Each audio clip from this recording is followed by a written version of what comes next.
sumber daya manusia yang kita miliki yang unggul. Karena itu saya berharap bahwa pengalaman mereka, ilmu yang mereka peroleh supaya menjadi bekal untuk ikut memajukan bangsa Indonesia. Saya bangga karena mereka pulang ke Indonesia, ya, kembali ke Indonesia untuk mengabdi di Indonesia.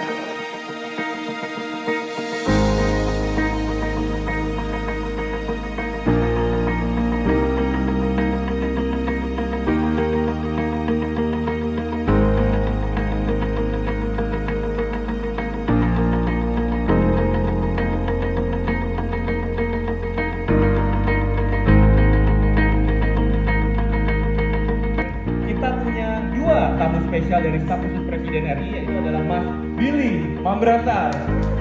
Silakan Mas.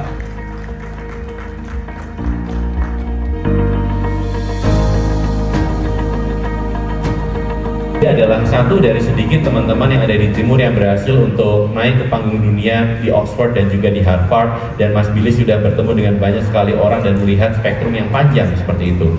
Nah, mungkin boleh nggak Mas Billy kasih persepsi dari teman-teman Timur, bagaimana sih seharusnya teman-teman Timur ini melihat semua inovasi ini?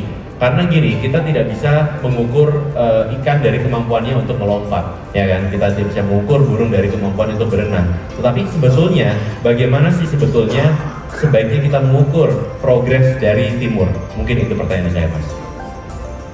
Pertama-tama saya mohon maaf kepada panitia karena memang seharusnya ini ada 4 pembicara. Saya tadi harusnya di sesi jam 3, tapi sebagai informasi buat teman-teman, saya dari kampung ayah saya.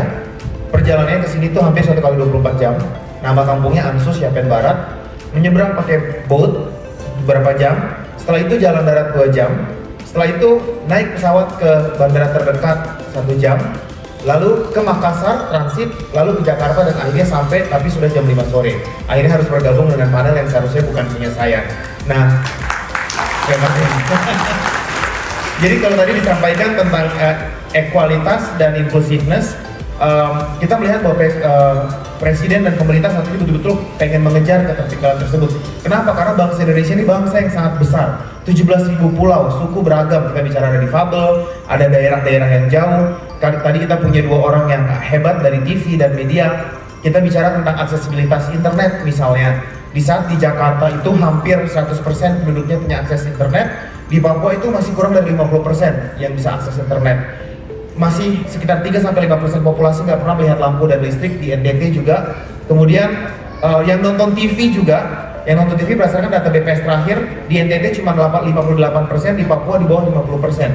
Artinya bangsa ini besar sekali, tetapi di saat abangnya sudah advance, sudah punya akses lebih, adiknya masih tertinggal jauh banget. Nah, menuju kepada Indonesia 2030-2045, Indonesia emas ini, kalau kita nggak ngangkat sama-sama semuanya menuju kepada titik di mana kita semua tadi kata Mbak Angki, ya, setara, sulit kita untuk menjadi negara maju. Oleh sebab itu, berkali-kali saya bolak-balik tadi walaupun perjalanan sepanjang itu, tetapi yang pengen saya katakan kepada teman-teman di daerah-daerah terluar, dan ini bukan hanya Indonesia Timur sebenarnya, bahkan pengalaman saya ke Aceh pun, di beberapa titik di Aceh pun masih belum tersentuh gitu, yang masih jauh. Pekerjaannya berat sekali, tetapi kita harus melakukan akselerasi pembangunan ini. Jangan sampai hebohnya cuma di Jawa dan sekitarnya saja nih. Kehebohan ini harus sampai ke titik-titik terluar gitu. Kita bicara alumni-alumni hebat PPIA nih, ya, yang selalu saya tekankan ketika saya bertemu dengan teman-teman, ayo kita balik kampung yuk, jangan semuanya pada ngadem di Jakarta aja dan membangun Jakarta, tapi pada pulang sampai ke daerah-daerah terluar, daerah terjauh untuk ikut membangun. Jangan sampai kemudian kita sesama anak bangsa, teman-teman kemudian nonton aja. Kalau tadi Mas Vero tanya, gimana sih perspektifnya? Perspektifnya mungkin di saat kita di sini udah bicara tentang startup, inovasi, artificial intelligence, di sana mungkin masih belum pernah anak-anak itu melihat komputer itu seperti apa. Ketika ada ujian nasional, nih ada pengalaman saya karena saya punya yayasan juga pendidikan. Ada ujian nasional, di salah satu ujian nasionalnya itu artikel membahas tentang laptop dan komputer. mereka harus mengisi pilihan ganda soal bahasa Indonesia. Artikelnya adalah tentang komputer dan laptop. Tetapi mereka sendiri nggak pernah tahu, nggak pernah ngebayangkan itu apa sih yang lagi dibahas itu, nggak pernah. Nah ini yang menurut saya sudah cukup baik dilakukan oleh pemerintah. Ada Mbak Angki di situ yang menjadi teman diskusi presiden untuk memberikan akses kepada difabilitas. Kemudian saya sendiri mewakili suara dari teman-teman daerah Indonesia terluar, terjauh. Dan poin saya yang kedua dan yang terakhir tadi juga melakukan ekspansi dari topik ketiga tadi ya tentang Puramangkunegaran. Saya pikir jangan sampai juga teknologi melakukan replacement terhadap budaya yang begitu indah. Bagaimana saling memperkaya dan memperkuat, karena teman-teman yang masih kemudian kayak misalnya saya kasih contoh suku Korwai masih hidup di atas pohon, tetapi mereka menikmati cara mereka hidup di atas pohon itu sebagai sebuah cara hidup yang menurut mereka terbaik, dan ternyata kalau kita jaga itu semakin memperkuat kekayaan bangsa Indonesia. Jadi saya pikir itu sih mungkin mencari titik keseimbangan, balancing antara modernitas, teknologi, inovasi dengan tetap mempertahankan culture dan value kita sebagai bangsa Indonesia yang beragam ini jangan sampai hilang. Seperti itu. Itu Mas Vero. Terima kasih. Terima kasih. Karena keterbatasan waktu mungkin langsung saya berikan kesempatan untuk closing statement secara singkat, tapi mungkin saya mau titip satu pertanyaan mungkin ya dari closing statement itu. Mungkin mulai dari Pak Sutanto dulu, kemudian ke Mas Billy. Closing statement, satu pertanyaan titipan dari saya Pak, yaitu adalah semenjak saya kenal Bapak di 2011, satu kata yang saya kebayang adalah transformatif ya. Tadi Bapak menunjukkan semua inovasi yang ada di video. Of course, ide-ide itu ketika Bapak perkenalkan kepada para stakeholder, key decision maker, pasti ada penolakan dan ada resistensi. Pastinya Bapak akan berusaha untuk persisten. Tapi mungkin beri kami nasihat tentang apa sih bedanya antara persisten dengan stubbornness. Karena kadang-kadang sulit kita membedakan antara kita sama keras kepala. Mungkin itu Pak, titipan dari saya. Silahkan. Sekali pertanyaan, kita selalu bicara Indonesia emas 2045 ya. 2045 itu masih 22 tahun lagi, maksudnya panjang banget. 2045 bahkan saya mungkin umurnya 55 nanti. Kita ngomongnya dekat-dekat aja 2030, karena menurut riset 2030 Indonesia harus sudah mengamankan posisi 5 besar ekonomi dunia. Dan kalau kita tidak berhasil masuk ke situ, kita akan menjadi negara kelas menengah selamanya. Dan 2030 yang tadinya kita menjadi populasi muda, kita akan mulai menjadi populasi tua. Indikatornya simple. Saya dulu bangga disebut milenial, sekarang sedih karena sudah ada yang namanya Gen Z. Jadi kita udah tua Mas. Nah pertanyaan saya adalah seperti ini. Again, karena staf sus presiden, 1,5 tahun ke depan apa yang akan Mas Billy lakukan untuk memastikan bahwa kita bisa on track untuk masuk ke dalam 5 besar ekonomi dunia, terutama dari persepsi teman-teman yang ada di daerah tidak tersentuh tadi, 3T, terluar dan seterusnya. Monggo Mas. Pertama-tama kita harus melakukan hal-hal yang tidak business as usual untuk mendobrak keterbatasan seperti ini. Kalau kita lihat beberapa pekan lalu, beberapa bulan lalu Presiden meresmikan Papua Creative Hub, di mana saya di sana mendampingi beliau, dan dari pertama kali kita mempresentasikan konsep tersebut kepada Presiden, banyak sekali muncul ketidakpercayaan apakah bisa anak-anak di sana bikin startup, bikin inovasi, bikin hal yang sama dengan teman-teman di Jawa.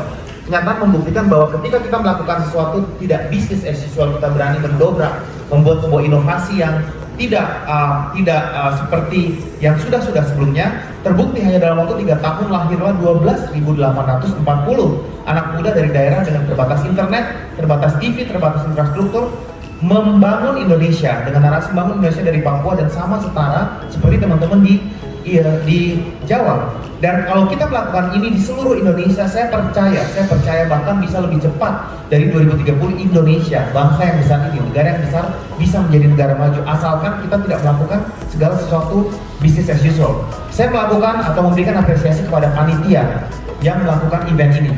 Salam sehat alumni ya. Dan saya ingin memberikan apresiasi juga kepada ketua panitia di sini Mas Hamzah Asri Lubis, kemudian juga ketua PPID, teman-teman Pijar Foundation, BNI, kemudian Mas Subaka dari Paragon atas dukungan event hari ini. Kenapa? Karena sebagai salah satu pelajar, karena saya juga masih mahasiswa nih. Saya lagi menempuh studi doktoral di Amerika Serikat dan pulang pergi Indonesia, Amerika, Indonesia untuk menempuh studi, dan bukan hanya di Jakarta, saya harus menempuh lagi perjalanan sampai hampir 1 kali 24 jam ke kampung saya. Kemarin saya minta izin kepada orang tua, saya minta restu. Saya bilang, Bapak Ibu, saya sudah lama 10 tahun saya meninggalkan kampung saya, pergi SMA ke kota untuk dapat SMA yang terbaik, lalu ke Bandung kuliah, kemudian sampai ke Amerika, ke Inggris, dan kemudian kerja di Jakarta. Saya nggak pulang-pulang, dan saya melihat kampung saya itu, tadi kita bicara TV, yang nonton mungkin mayoritas di Jawa. Di tempat saya masih di bawah 50% tuh Pak yang nonton TV, dan akses internet juga masih 26%, masih kecil sekali. Kalau saya yang sudah sekolah di Amerika, sekolah di Inggris, terus kemudian ngadem di Jakarta, siapa yang nanti bangun kampung saya? Siapa yang bangun daerah-daerah pulau Indonesia kalau semuanya kita nggak pulang gitu? Terima kasih. So, tema acara sehat alumni teman-teman, to connect and to contribute. Artinya teman-teman bukan hanya nonton kita di sini menjadi entertainer, menghibur teman-teman, tapi saya berharap setelah acara ini teman-teman tuker-tukeran nomor. Tanya, lu dari mana? Gue dari Sumatera. Lu dari mana? Kalimantan. Kalimantannya mana? Di sini. Kapan dong saya ke sana ke tempatmu? Ini ada teman saya Didit namanya di belakang dari Kalimantan, dari Sulawesi. Kita ketemu, kita tukeran nomor, kita bikin program bareng. Ya, anak-anak PPID kita bikin program bareng, turun yang dari Sumatera, turun Kalimantan, yang Kalimantan turun NTT, yang NTT ke Ambon. Kita sama-sama bangun Indonesia, kita pulang kampung. Jangan ngadem di Jakarta semua, nanti Jakarta yang maju. To connect and to contribute. Winston Churchill pernah berkata, life, kalau kita cuma life is about just to earn what we get, itu to work to living a life, to earn what we get, maka life itu hanyalah untuk diri kita sendiri. Tetapi the best part of life is when we give back, to contribute. Itu adalah the best part of our life ketika kita mampu menggunakan ilmu kita yang sudah kita pelajarin, apakah kita belajar di Amerika, di Eropa, atau bahkan di Jakarta, di Jawa. Kita pakai ilmu kita kembali dan bangun daerah kita, bangun provinsi kita dari desa. Tapi ingat teman-teman, kita nggak bisa sendiri, kita hanya bisa dengan orang lain. Makanya PPID mengadakan event ini, to connect and to contribute. Dengan berkenalan, dengan bersilaturahmi, kita sama-sama bangun Indonesia. Saya selalu optimis nih ya, saya anak Papua nih, anak Indonesia. Saya optimis bahwa Indonesia bisa menjadi bangsa hebat, bangsa besar, bahkan sebelum 2030, asalkan kita collab, kita bekerja bareng. Tepuk tangan dulu, terima kasih. Tanpa sadar kita sudah 1 jam.